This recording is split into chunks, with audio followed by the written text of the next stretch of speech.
Yesterday, they made some progress. They got BJ's room cleaned up, and Sandra and Sleeping Billy were now friends with the rest of the dolls, and everything was in order. Annabelle and Tiffany were going to climb in BJ's backpack.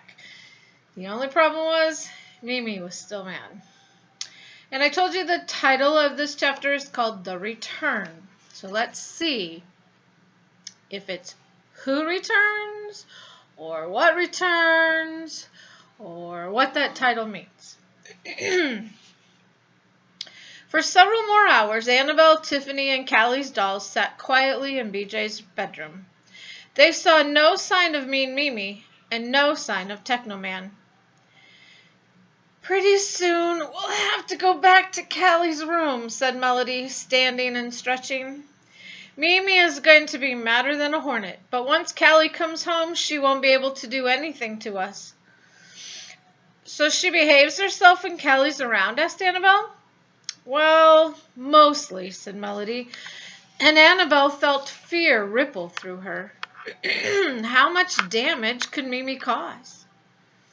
What about Technoman? Asked Tiffany. Where do you think he is? I'm not sure, replied Melody. This makes me nervous. Technoman was humiliated. He was embarrassed. So I guess he's off sulking. He's never done that before. I hope he has the sense to return before BJ and Callie do. Whose room does he belong in? Annabelle wanted to know. BJ's. See that bucket in the corner? That's where the action figures are kept. Although, I wonder if Technoman will stay there now, since we know he isn't an action figure at all. The dolls sat and talked until finally Waterfall said, I think we should go. She looked at Annabelle and Tiffany. We hate to leave you, but we want to be ready when Callie comes home. That's okay. We should get in the backpack anyway, replied Tiffany. Beth let out a loud sigh.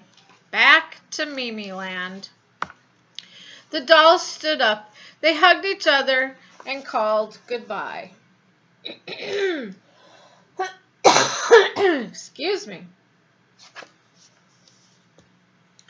When we get home, Annabelle said, we're going to tell our parents about Mean Mimi. She really is a menace. Maybe they'll have some ideas about what to do. It must be nice to have grown-up dolls around, said Penny. It is, replied Annabelle. Mostly. The Troll, twins, the PJ Party Pals, the Cutouts, the Sandra doll, and Sleeping Billy left the room. Okay, said Tiffany. Into the backpack? Into the backpack, said Annabelle. She and Tiffany waded through the toys and papers on the floor, which Annabelle prayed were now in exactly the same spots in which they had been when BJ left on Friday. Then they stood before the backpack and looked at it. Like Kate's, there was one large main compartment and several smaller zippered ones on the outside. Where should we hide? Said Tiffany. The big compartment, said Annabelle promptly. We'll stay at the bottom like we did when we were in Kate's. And so Annabelle and Tiffany spent a long night at the bottom of BJ's backpack. They crawled under some papers and an old woolen glove, and then they listened. They listened to the sound of BJ's family returning home late that afternoon. They listened to voices calling and thought they knew now whose was BJ's and whose was Callie's and whose were their parents. They listened especially hard for any signs that the humans thought things were not quite right, but they heard nothing disturbing. Later, much later, they listened to nighttime sounds and heard many that were familiar to them.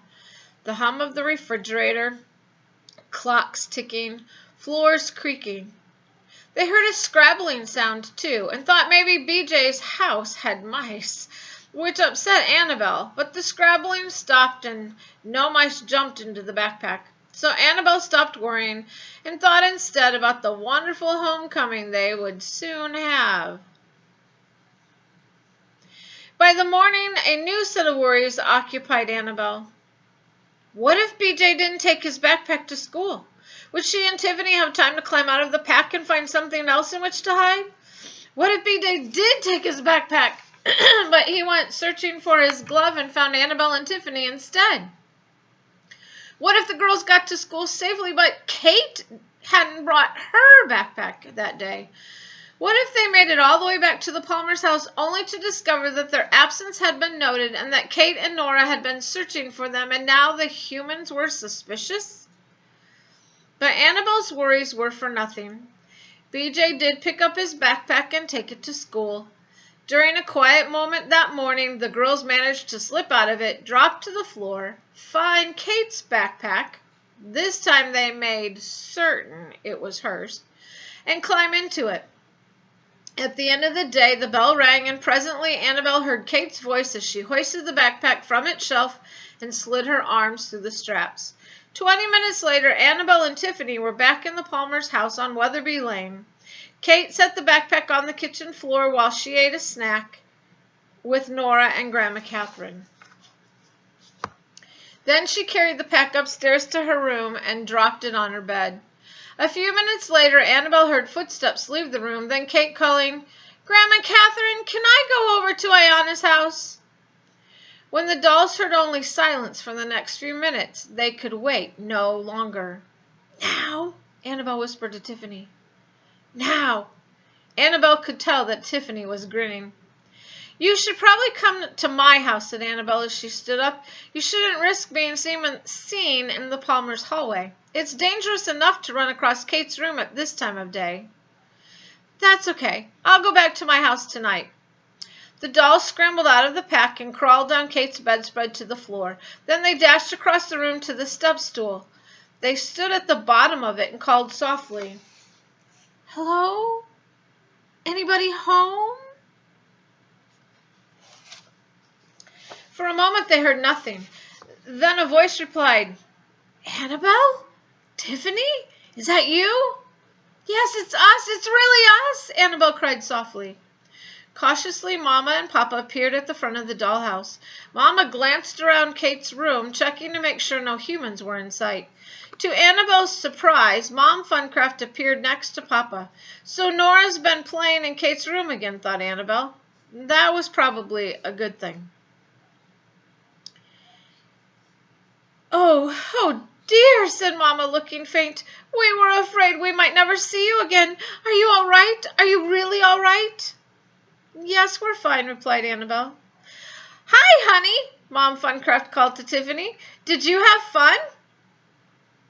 "Well, my land!" exclaimed Nanny, peering over Mama's shoulder. "What? Where?" Uncle Dolph spluttered, and Auntie Sarah said, "There you are, girls. Good heavens, come on up here." Look at their homecoming. So it looks like just Mom Funcraft was left in the dollhouse. Annabelle and Tiffany scrambled up the steps to the dollhouse as fast as they were able. A few moments later, Annabelle felt herself caught up in a flurry of hugs, wrapped in first her mother's arms, then her father's, then Auntie Sarah's, then Uncle Doll's, then Nanny's, then Mom Funcraft's, then Bobby's, and finally even baby Betsy's, as she reached out from her spot on the floor. "Where on earth have you been?" asked Mama, motioning the dolls to move to the back of the house.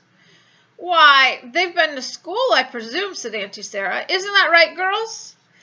"Yes, and—" Annabelle started to reply. "My, what an adventure," said Mom Funcraft. "But why didn't you come back on Thursday?" asked Papa. "Kate brought her pack home with her. We saw her." Annabelle heard a hint of annoyance in his voice. Tiffany must have heard it too, because she said, "We tried to come home then. We really did. But we had gotten out of Kate's pack in school, and then we couldn't return to it in time." "You got out of the pack?" repeated Mama in alarm. "Why?" And Uncle Doll said, "You ran around a big place like school? In front of all those humans?" Annabelle elbowed Tiffany, realizing they should have spent some of the hours stuck in BJ's backpack discussing what they were going to tell their parents. Tiffany abruptly stopped speaking. But Auntie Sarah said, "Ah, school. Just think. to be in an actual school. My. Sarah, said Uncle Doll sharply, don't encourage them. Oh, for heaven's sake, I'm sure they were careful. What a wonderful opportunity for an exploration. An exploration of some magnitude, I might add. I'll say, agreed Mom Funcraft. We were careful, said Annabelle meekly. Very careful, added Tiffany. Auntie Sarah was rubbing her hands together with relish. All right, so you were stuck in school on Thursday night. Then what happened? What happened on Friday? You really are not going to believe it, said Tiffany. What? Cried Auntie Sarah and Mom Funcraft at the same time. Annabelle had been trying to figure out just what to say and what not to say in order to stay out of trouble. But now she had a feeling that with Auntie Sarah and Mom Funcraft on their side, she and Tiffany weren't going to be in much trouble anyway. Okay, on Friday, said Tiffany, we waited for just the right moment to return Kate's backpack. Here they are, telling their story to their family audience.